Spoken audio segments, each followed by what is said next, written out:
তোমাদের মধ্যে অনেক স্টুডেন্ট প্রায়শই আমাদের একটা প্রশ্ন করো যে ভাইয়া কলেজ থেকে কি কি কাজ করলে আমরা অ্যাডমিশন জার্নিতে এগিয়ে থাকব। আজকের এই ভিডিওতে আমি তোমাদের এমন কিছু টিপস অ্যান্ড ট্রিক্স শিখিয়ে দেব যেগুলো ফলো করলে ইনশাল্লাহ তোমার এইচএসসি লাইফও আরো বেটার হবে এবং অ্যাডমিশন জার্নিতে তুমি অন্যদের তুলনায় অনেক বেশি এগিয়ে থাকতে পারবে। ফার্স্ট অফ অল তোমার কোনটা দরকার? তোমার জন্য দরকার একটা গুড রেজাল্ট। দেখো, এইচএসসি পরীক্ষায় গুড রেজাল্ট থাকাটা খুব বেশি জরুরি যারা হচ্ছে ঢাকা বিশ্ববিদ্যালয়ে বা অন্যান্য ভালো পাবলিক বিশ্ববিদ্যালয়ে চান্স পেতে চাও। তোমার হচ্ছে ভালো একটা জিপিএ থাকতে হবে, কারণ হচ্ছে জিপিএ এর উপরে একটা ভালো পরিমাণে নাম্বার থাকে। আর ঢাকা বিশ্ববিদ্যালয়ের ভর্তি পরীক্ষায় 1 মার্ক এগিয়ে যাওয়া মানে অনেক অনেক অনেক বেশি এগিয়ে যাওয়া। আর যদি তুমি তোমার অন্যান্য কম্পিটিটর থেকে 1 মার্ক পিছিয়ে যাও তাহলে তুমি অনেক বেশি পিছিয়ে যাবা। সুতরাং এইচএসসি পরীক্ষায় একটা ভালো একটা ফলাফল করতে হবে, তার পাশাপাশি হচ্ছে কি লেখাপড়াটা চালিয়ে যেতে হবে। দেখো, তোমার বিশেষ করে এইচএসসি পরীক্ষায় কিসে কিসে ফোকাস করা লাগবে? এইচএসসি পরীক্ষা হচ্ছে তোমার বাংলা, ইংলিশ, হ্যাঁ, এই দুটো সাবজেক্টে একদম তুখর হওয়া লাগবে। তুমি যদি বাংলা আর ইংলিশে তুখর থাকো তাহলে তুমি অ্যাডমিশন জার্নিতে অনেক বেশি এগিয়ে যাবে, কারণ হচ্ছে অ্যাডমিশন হয় বাংলা, ইংলিশ আর জিকের উপরে। মানবিকের শিক্ষার্থীদের কথা বলছি।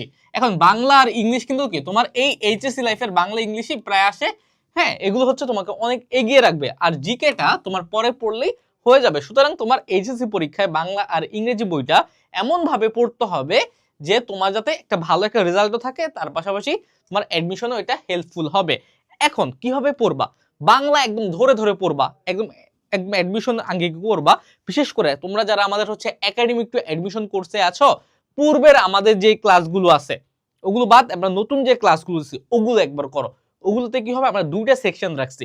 দুইটা সেকশন এইভাবে রাখছি যে তোমার হচ্ছে একাডেমিকও হয়ে যাবে, অ্যাডমিশনে বিগত বছর প্রশ্নে ঢাকা বিশ্ববিদ্যালয়ে, জাহাঙ্গীরনগর বিশ্ববিদ্যালয়, রাজশাহী বিশ্ববিদ্যালয়ে এই টপিকটা, এই গদ্য পদ্য নাটক উপন্যাস থেকে যেই যে প্রশ্ন আসছে আমরা কিন্তু সেগুলো তুলে দিছি।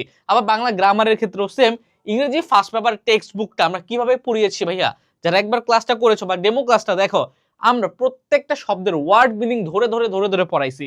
ওয়ার্ড মিনিং পড়ার ফলে কি হয়েছে, তোমার ভালোভাবে হয়ে গেছে। ওকে, তার পাশাপাশি যদি এইভাবে পড়ো তোমার এইচএসসি পরীক্ষার পাশাপাশি অ্যাডমিশন হয়ে যাবে, কারণ অ্যাডমিশনে ওই ওয়ার্ড মিনিং আসবে, বেসিক গ্রামার আসবে। তারপরে কি আমরা বাংলা প্রথম পত্রে একদম সরাসরি কি দিয়েছি, সরাসরি একদম অ্যাডমিশনের ক্লাসও আলাদা সেকশন করে দিয়ে দিছি।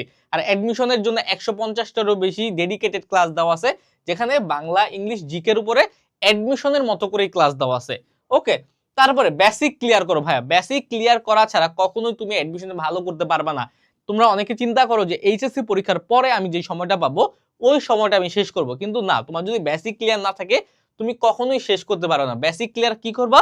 বেসিক ক্লিয়ার হচ্ছে বাংলা, আর ইংরেজি, বাংলা গ্রামার আর ইংরেজি গ্রামার। বিশেষ করে গ্রামারগুলো যদি এখন থেকে বেসিক ক্লিয়ার না করো তোমরা পারবা না। আরেকটা জিনিস, যে জিনিসটা করবা, ইংরেজি টেক্সট বুকের যে ওয়ার্ড মিনিং গুলো আছে ওয়ার্ড মিনিং গুলো পুরো খেয়ে ফেলবা, মুখস্থ করে ফেলবা।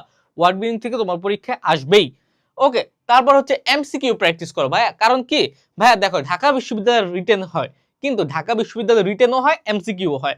আর বাদবাকি সকল বিশ্ববিদ্যালয়ে প্রায় কি এমসিকিউতে হয়। সুতরাং এমসিকিউ প্র্যাকটিস করলে এমসিকিউ কিভাবে অ্যান্সার করা যায়, কিভাবে অ্যান্সার করলে বেশি রাইট হওয়ার পসিবিলিটি থাকে সেটা কিন্তু বুঝতে পারবা। সুতরাং এখন থেকেই এমসিকিউ প্র্যাকটিস করো। আমাদের যে একাডেমিক অ্যাডমিশন কোর্স আছে সেখানে 120টারও বেশি এমসিকিউ প্রশ্ন বা এমসিকিউ পরীক্ষা দেওয়া আছে, সেগুলো করলে তোমার অনেকটা এক্সপিরিয়েন্স গেইন করা হয়ে যাবে।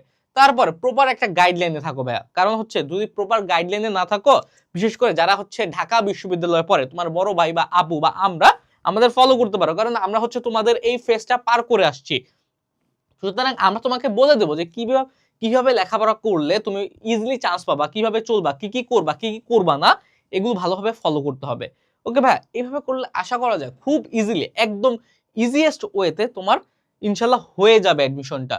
ওকে, তাহলে তুমি এখন থেকে এগুলো ফলো করো, নিজেকে অ্যাডমিশন জার্নিতে এগিয়ে রাখো।